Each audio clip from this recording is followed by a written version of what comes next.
1912년에 1517명 승객을 태웠던 그 당시에 있었던 배 중에서 가장 호화로운, 그리고 또한 가장 큰, 그리고 또한 가장 안전하다라고 여겨졌던 배가 1912년 4월 12일에 대서양에서 침몰한 사건이 있었습니다.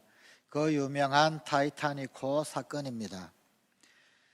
이 배의 침몰은 빙산에 부딪혀서 침몰한 것이 직접적인 원인이다, 그렇게 알려져 있습니다. 그러나 요즘에는 외부적인 빙산에 부딪혀 침몰한 것 외에 내부적인 문제도 있었다라고 그 원인이 새로운 해석이 나오고 있습니다. 빙산이라고 하는 그 외부 원인보다는 내부적인 스미스 선장의 판단 미숙, 오판이었다. 또 스미스 선장의 자만심에 더 큰 원인이 있었다라는 것입니다. 사실은 타이타닉호가 항해하기 전에 빙산에 대한 어떤 정보가 이미 있었다고 합니다. 경고가 있었습니다. 하지만 큰 배를 이끌어가는 리더, 그리고 경험 많은 노련한 선장이었던 스미스 뿐만 아니라 이 배는 결코 침몰하지 않는다라고 하는 그러한 자만심들, 또한 성공 정체감 속에서 자신의 노련함만을 믿고 빙산에 대한 그 경고에도 아랑곳하지 않고 계속 항해하였기 때문에 결국에는 빙산에 부딪혀서 일어난 사고라는 것입니다. 그리고 또 다른 한 가지 문제가 있었는데, 이 타이타닉호는 배의 규모에 비하여서 그 방향키가 너무 작았다고 합니다. 이 타이타닉호는 그 당시에 건조되던 배들보다도 훨씬 더 크게 건조가 되었는데, 그런데 방향키는 그만큼 그렇게 크게 장착하지를 못했다고 합니다. 당시에 1등 항해사였던 이 머독이 빙산을 발견을 하고는 배의 방향을 돌리기 위하여서 애를 썼습니다만, 그러나 그 방향키가 너무 작아서 원하는 만큼 배를 돌릴 수가 없었다고 합니다. 결국 외부의 빙산의 문제도 문제였지만 사실은 이 타이타닉 내부의 문제도 아주 크게 있었더라라고 하는 것입니다. 오늘 우리에게 주신 하나님의 말씀이 느헤미야서 5장은 바로 이 내부의 갈등에 대한 문제를 다룬 말씀입니다. 오늘 본문 바로 앞인 느헤미야서 4장까지의 이야기 가운데서 예루살렘 성벽을 중건하는 느헤미야, 그리고 이스라엘 백성들의 그 공동체, 그들이 함께 무너진 성벽을 중건을 하면서 바깥으로부터 많은 방해, 반대, 비판, 압력이 있었습니다. 그러나 그럼에도 불구하고 건축은 계속되었습니다. 성벽이 결국은 다 이어지게 되었습니다. 그러나 오늘 본문 말씀인 이 느헤미야서 5장은 이스라엘 백성들 안에 그 공동체 내부에서 일어나기 시작한 어떤 갈등, 시련, 문제를 우리에게 고스란히 노출해주고 있습니다. 이스라엘 백성들이 겪었던 어려움, 그들의 고통, 혹은 그들 내부의 그 문제, 어떤 것들이었습니까? 느헤미야서 5장의 말씀은 대략 한 3가지 정도의 문제점을 소개해주고 있습니다. 먼저 첫 번째는 기근이었습니다. 흉년의 문제가 있었습니다. 느헤미야 5장 3절의 말씀입니다. 우리가 밭과 포도원과 집이라도 저당 잡히고 이 흉년에 곡식을 얻고자 하고, 흉년이 들었는데 그 흉년이 얼마나 어렵고 큰 문제였느냐 하면 밭을 저당 잡히고 집을 저당 잡혀야 할 정도로 이 기근, 이 흉년의 문제가 큰 문제였더라라는 것입니다. 둘째, 과도한 세금 징수의 문제가 있었습니다. 느헤미야 5장 4절입니다. 우리는 밭과 포도원으로 돈을 빚내서 왕에게 세금을 바쳤도다. 흉년의 문제, 기근의 문제도 참으로 어렵고 고통스러운데, 그런데 세금은 따박따박 바쳐야만 했습니다. 이 세금의 문제가 그들에게 큰 어려움이었습니다.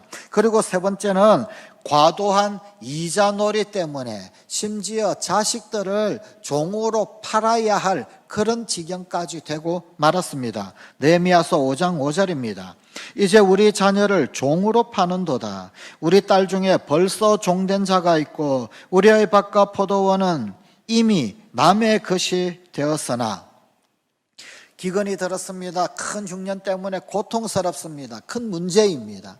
그런데 세금은 세금대로 따박따박 내어야 합니다. 심지어 좀 버텨보겠다고 돈을 빌렸는데, 그런데 같은 동족한테 고리로 이자를 물리면서 이자놀이를 하면서 배부른 자는 점점점 더 배가 부르고, 그리고 고통당하는 이웃은 더 어려운 지경에 이르는 그런 문제에 직면하게 되었습니다.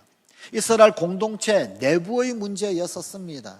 이런 그들 내부적 문제들에 대한 이 느헤미야의 반응이 어떠합니까? 오늘 본문 6절입니다.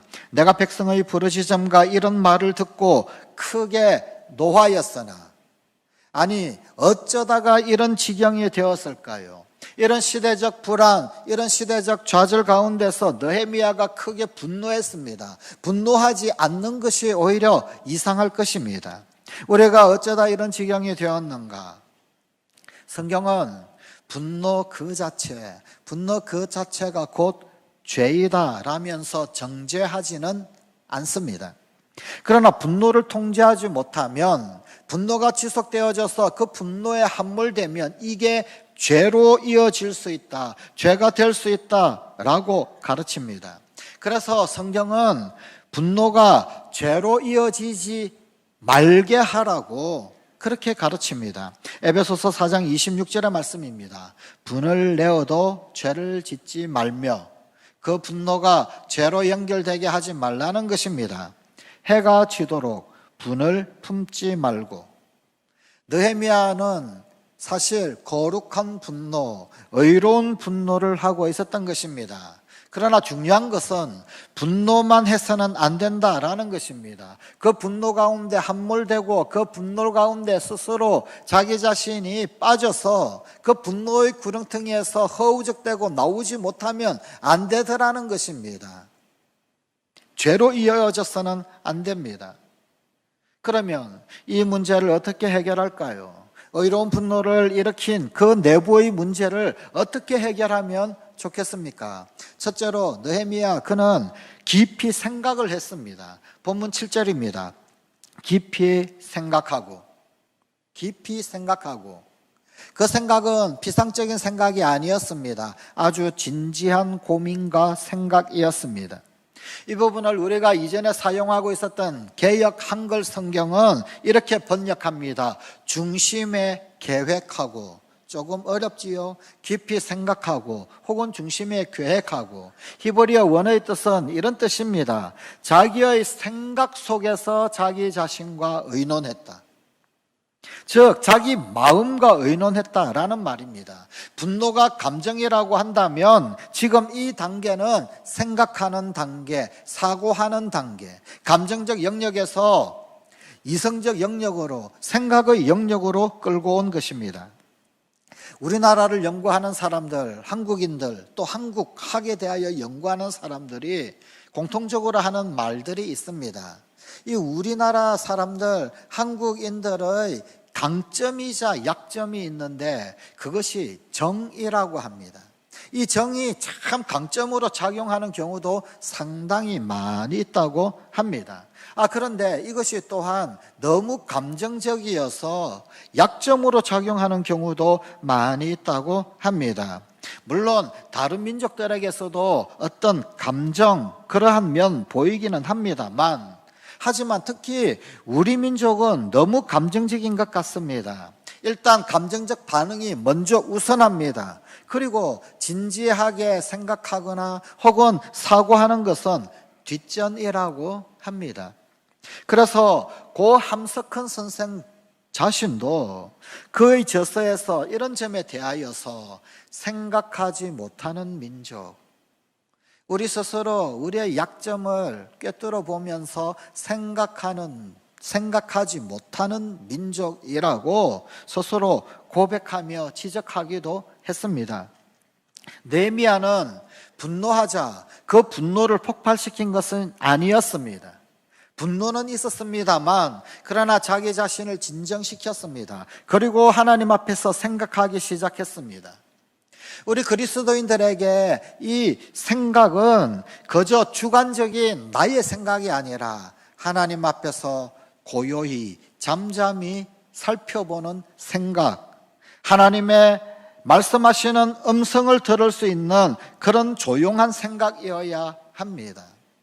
깊고 조용한 생각 안에서 비로소 우리는 진정한 나 자신, 우리 자신을 만나게 됩니다. 우리 자신을 성찰할 수 있게 됩니다.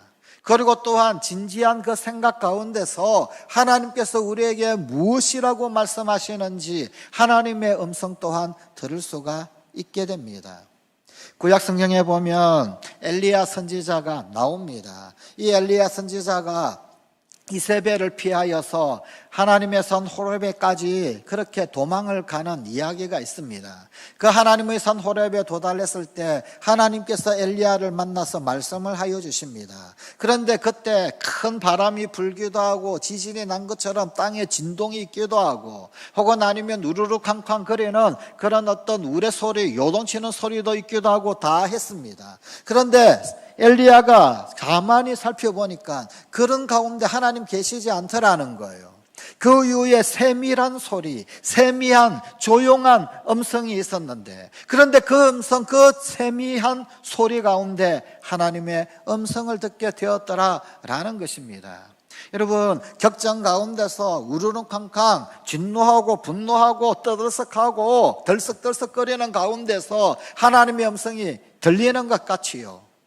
이상합니다. 그런 덜썩덜썩거림 가운데 우리의 감정은 요동하고 아주 들뜨기도 하고 또 격앙되기도 하고 하지만 정작 하나님의 온전한 음성은 놓치기가 일수더라는 거예요. 오히려 하나님의 음성은 세미한 소리들, 세미한 음성 가운데 하나님의 음성이 들려오더라는 것입니다. 그렇습니다. 깊고 조용한 생각 안에서 비로소 우리는 우리 자신을 발견합니다. 자신을 성찰할 수 있을 뿐만 아니라 깊고 조용한 그 시간 가운데서 나 자신을 향하여 말씀하시는 하나님의 음성을 들을 수 있습니다. 문제의 구렁텅이 속에 빠지거든 이젠 더 이상 그렇게 핏대를 올리지 마십시다. 대신 먼저 침묵하십시오. 그리고 하나님 앞에서 생각을 시작하십시다. 생각하면서 기도하십시다. 깊이 생각하는 시간을 가져야 합니다. 둘째로 느헤미야는 그 깊은 생각 가운데서 죄를 발견했습니다. 그 죄에 직면했습니다. 그리고 그 죄를 고스란히 드러내었습니다. 그는 감추지 않았습니다. 본문 7절 8절의 말씀입니다. 깊이 생각하고 귀족들과 민장들을 꾸짖어 그들에게 이르기를 너희가 각기 형제에게 높은 이자를 취하는도다 하고 대회를 열고 그들을 쳐서 그들에게 이르기를 우리는 이방인의 손에 팔린 우리 형제 유다 사람들을 우리의 힘을 다하여 도로 찾았거늘 너희는 너희 형제를 팔고자 하느냐 더구나 우리의 손에 팔리게 하겠느냐 하며 그들이 잠잠하여 말이 없거늘. 느헤미야는 당시의 지도자들 그들이 부당하게 백성들을 착취하기 때문에 이 시련이 이 큰 고통의 문제가 심각하게 되었다라고 지적을 합니다. 뿐만 아니라 이 어려운 시기를 이용하여서 돈을 빌려주고 그리고는 갚지 못하는 사람들의 자녀들을 노예로 삼는 형제의식의 결핍을 꿰뚫어 보고 그 죄를 정면으로 지적하며 드러내고 있습니다. 가만히 생각해 보니까, 가만히 살펴보니까 죄가 보이더라는 겁니다. 아, 우리 가운데 이런 죄가 있었구나. 이 죄 문제를 그냥 덮고 넘어가지 아니하였습니다. 죄에 직면했습니다. 죄의 문제를 처리하려고 했습니다. 본문 9절입니다. 우리 하나님을 경외하는 가운데 행할 것이 아니냐. 이런 일들은 하나님을 경외하지 않기 때문에 일어난 일이다 라는 결론입니다. 당연히 하나님을 경외하는 가운데 행할 일인데, 그런데 하나님은 없는 것처럼 이렇게 살고 있는 것 아니냐, 그런 말입니다. 그들에게 하나님을 경외하는 마음이 없기 때문에, 하나님을 두려워하는 마음이 없기 때문에 이런 일을 행하고 있다라는 결론에 도달했습니다. 성경은 돈을 빌려주는 행위 그 자체를 정죄하지는 않습니다. 아마 돈이 빌려주는 것 그 자체가 죄라고 한다면, 율법에 가장 투철한 유대인이, 율법을 지키려고 그렇게 애쓰던 유대인들이 은행업을 발전시킬 리는 없었겠지요. 실제로 고대 이 시절에 대략적으로 연 한 12% 정도, 보통 세금이 아주 백성들을 위하는 나라들, 백성들을 참 위하는 나라들이 대략적으로 연 한 10% 정도의 세금을 부과를 했었습니다. 그에 준하는 대략 한 달에 약 한 1% 혹은 아니면 연 12% 정도의 그런 어떤 이자, 그런 세로서 어떤 빌려주는 이런 어떤 것들이 보통이었었습니다. 그런데 이 가운데서도 그것을 지키지 아니하고 고리로 이자를 받는 사람들이 있더라는 거예요.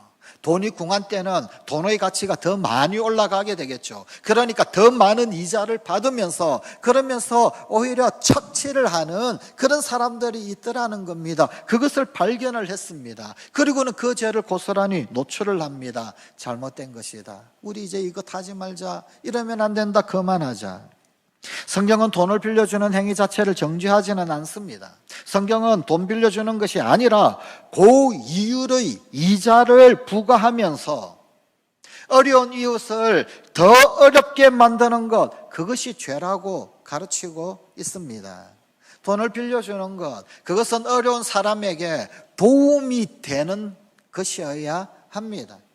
물론 빌려주는 사람에게도 어느 정도 도움은 되어야 하겠지만 빌린 사람에게 도움이 되어야 합니다.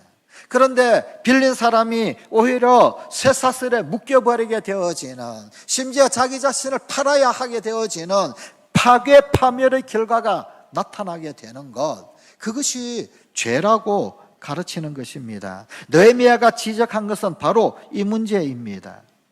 죄를 죄라고 인정을 하고 죄를 죄라고 고백하는 용기, 이것은 우리 그리스도인들이 가져야 할 가장 고상한 용기라고 할 수 있습니다.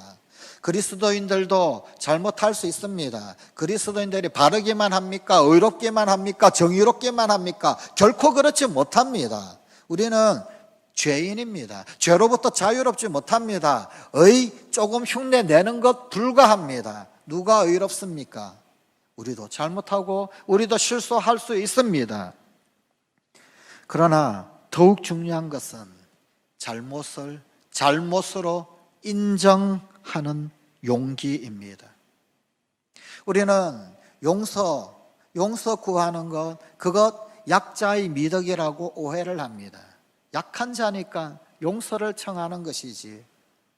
그러나 진정한 강자, 진정으로 강한 사람, 진정한 성숙한 자는 스스로의 잘못을 인정할 줄 아는 사람입니다.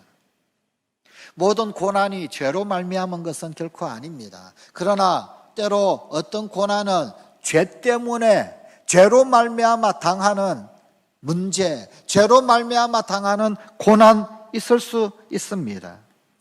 그래서 어떤 문제로 인한 고난의 시간은 깊은 자기 성찰을 요구합니다.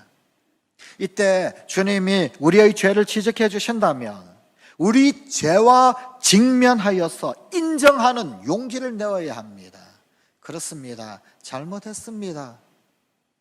죄를 덮거나 숨기거나 애써 고개 들려 외면하거나 모른 채 하거나 무시하지 말아야 합니다. 잘못했습니다. 죄입니다. 인정하는 용기가 필요합니다. 그래야 그 다음 문제가 해결될 수 있습니다. 셋째로 느헤미야는 새로운 삶을 선포합니다. 오늘 본문 10절 11절입니다. 나와 내 형제와 종자들도 역시 돈과 양식을 백성에게 구워 주었거니와. 심지어 느헤미야도 구워 주었다는 것입니다. 느헤미야와 함께하는 느헤미야 형제들도 구워 주었더라는 것입니다. 그 집에서 일하는 사람들조차도 구워 주었더라는 것입니다. 빌려 주었습니다. 솔직하게 그것을 고백합니다. 그러나 우리가 그 이자 받기를 그치자. 그런데 문제가 일어났습니다. 너무나 큰 고통입니다. 살아갈 수가 없습니다. 그렇다면 그치자. 그렇다면 이자 받는 것을 그치자.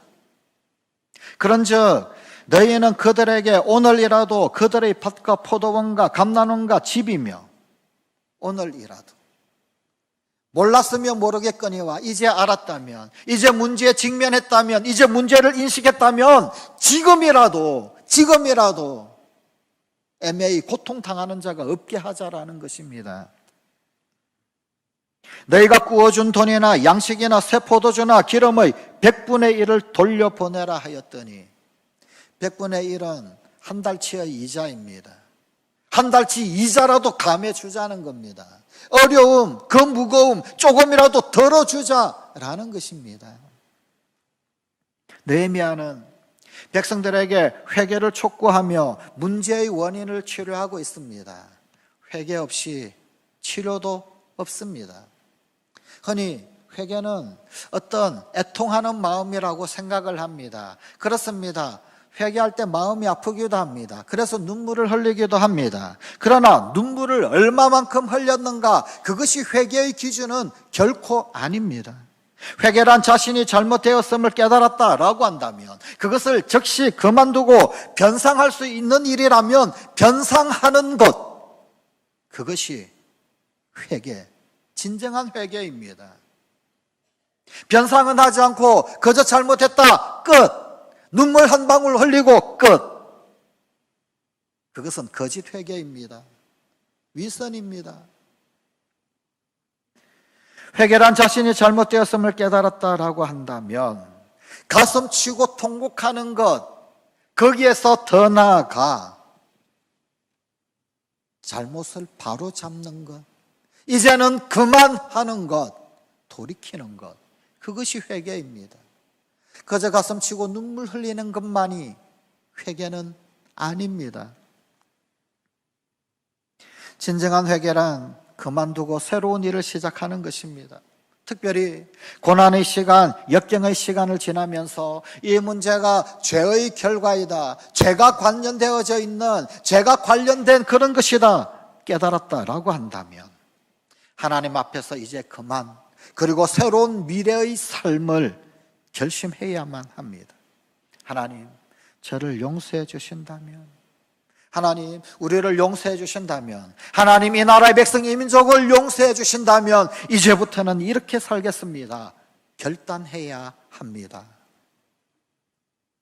느헤미야는 백성들에게 돈을 구워주되 이자 받는 것 그만둘 것을, 더 나아가서 이미 받은 분량의 상당량을 돌려보낼 것을 촉구합니다.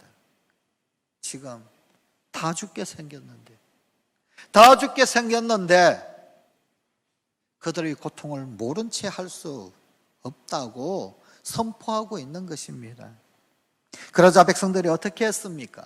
본문 12절 말씀입니다. 그들이 말하기를 우리가 당신의 말씀대로 행하여 돌려보내고 그들에게서 아무것도 요구하지 아니하리이다 하기로, 내가 제사장들을 불러 그들에게 그 말대로 행하겠다고 맹세하게 하고.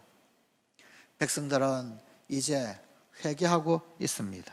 그리하여 차츰 고난이 극복되기 시작했습니다. 그리고 이스라엘 역사에 새 날이 다가오게 되었습니다. 어쩌면 우리도 지금이야말로 새로운 삶을 향한 결단이 필요한 때가 아닐런지요. 지금이야말로 우리의 삶의 여정 가운데서 주님을 향한 단호한 새 삶의 결심이 필요할 때가 아닙니까? 요즘 다들 많이 어렵다, 힘들다, 이구동성으로 이야기합니다.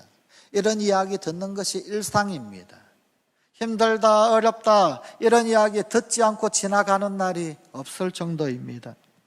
코로나19로 인한 많은 실생활적 여러 제약들, 한계들, 어려움들 왜 없겠습니까? 심지어 경제적 제약들, 어려움들, 그로 인한 불안감과 위기의 고조. 그러나 그러한 극심한 위기보다도 더 큰 위기가 있습니다. 그것은 우리 안에서 광범위하게 유포되어 있는 불신 증후군이라 할 수도 있습니다. 그 어느 누구도 아무것도 더 이상 믿지 못하겠다라는 것입니다. 정부도 믿지 못하겠고, 여당도 믿지 못하겠고, 야당도 믿지 못하겠고, 다 믿지 못하겠다는 겁니다. 회사도, 은행도, 학교도 믿지 못하겠다는 것입니다. 선배도, 후배도 믿지 못하겠다는 겁니다. 내일의 희망, 그런 것이 어디 있느냐? 무슨 희망을 믿느냐? 믿지 못한다는 것입니다. 더 나아가 이제는 나 자신도 스스로를 믿지 못합니다. 우리가 우리 자신을 믿지 못하는 그야말로 불신증후군에 빠지게 되었습니다. 어쩌다가 이 지경이 되었을까요? 지금으로부터 약 200년 전에 영국의 17세의 소년이 폭력 서클에 가담한 적이 있었습니다. 폭력 서클에 있었던 이 소년이 그 당시 위대한 설교가였던 조지 휴필드 목사님의 설교를 들었습니다. 그분의 말씀이 그의 심령에 꽂혔습니다. 회개했습니다. 내가 똑바로 살아야지. 그에게 달란트가 있었습니다. 글을 잘 쓰는 달란트. 그래서 그는 그때부터 신앙적인 그리고 아름다운 그런 시를 쓰기 시작했습니다. 그러나 그는 한때 그와 사귀었던 그 친구들의 꾀임에 또다시 그만 꼬여서 유혹으로 다시금 교회와 신앙을 떠났던 때가 있었습니다. 그러던 어느 날 주일 아침이었습니다. 길을 걷는데 마차가 한 대 지나갔습니다. 그 마차가 옆에 서더니 문이 열리더니 안에는 웬 부인이 타고 있었는데 교회 가십니까? 그러더랍니다.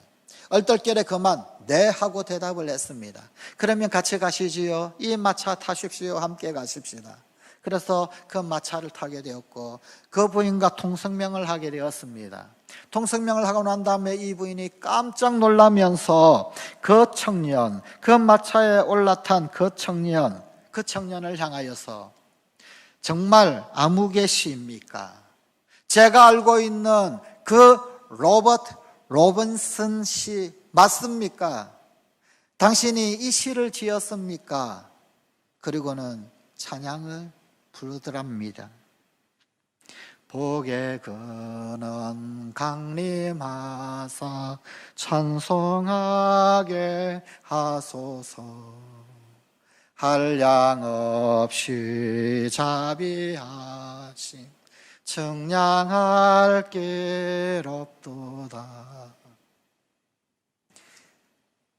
자기가 한때 지었던 시, 자기가 한때 지었던 작사했던 그 노래가 울려 퍼지는데 그저 아무 말 하지 못하고 밑바닥만 멀뚱멀뚱 쳐다볼 뿐이었습니다.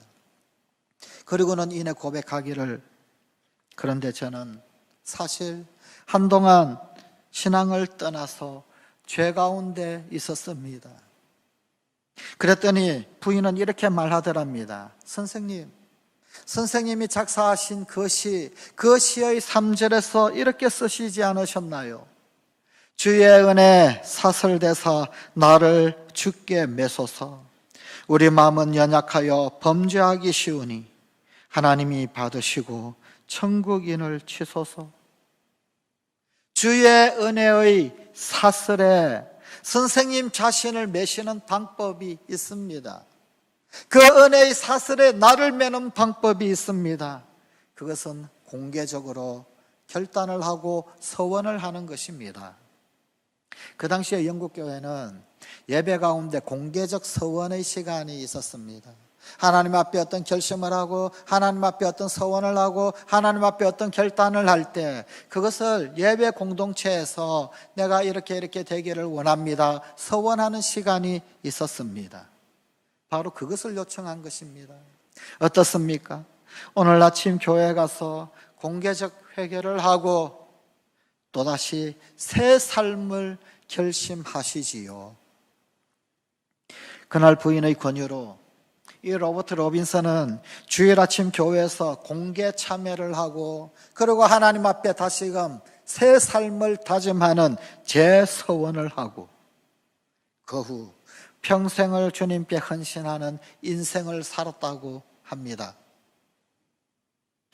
사랑하는 성관가족 여러분, 오늘 우리 중에는 이런 결심이 필요하신 분이 혹 계시지 않으십니까? 우리 안에 많은 문제들이 있을 수 있습니다. 때로 그 많은 문제들은 우리의 분노를 일으킬 수도 있습니다. 그러나 분노에 머물면 그것은 진정한 리더십이 결코 아닙니다. 감정에 치우치기보다 깊이 생각해야 합니다. 그래야 나 자신을 발견할 뿐 아니라 하나님이 주시는 지혜, 하나님께서 우리에게 보여주시는 그 지혜를 얻을 수 있습니다. 깊이 생각하여 문제의 원인을 알아내어야 합니다. 혹시 그것이 죄의 문제다라고 한다면 그 죄에 직면하여 죄를 인정하고 고백하는 용기를 가져야 합니다. 눈 감고 모른 척하고 외면하고 얼굴 돌리고 그러면은 죄가 없어지는 것이 아닙니다. 문제가 없어지는 것이 아닙니다. 죄에 직면하여 스스로 고백해야 합니다. 그때부터 문제 해결이 있습니다. 그때부터 치유가 있을 수 있습니다. 그때부터 회복이 있을 수 있습니다.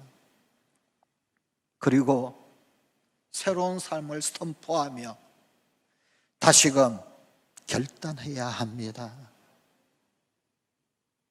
오늘 이 땅에 너무나도 많은 치료와 회복을 기다리고 있는 영혼들이 있습니다. 기도하십시다. 하나님,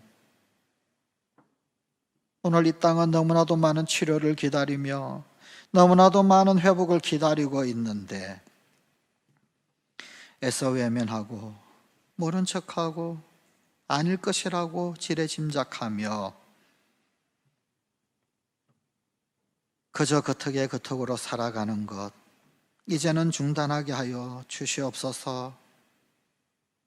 우리의 문제를 깊이 생각할 줄 알게 하시고 죄에 직면하였을 때 외면하고 도망치는 비겁함을 이제는 집어 던져버리게 하시고 신실하신 하나님, 우리의 해결자가 되신 주님, 인생의 모든 문제를 십자가 가운데서 다 해결해 주신 우리 주 예수 그리스도 그분 앞에 고백하며 새로운 삶을 선포하고 다시금 우리 주님 앞에 서는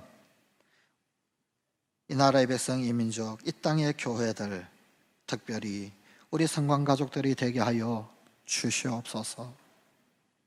예수님 이름으로 기도드리옵나이다. 아멘.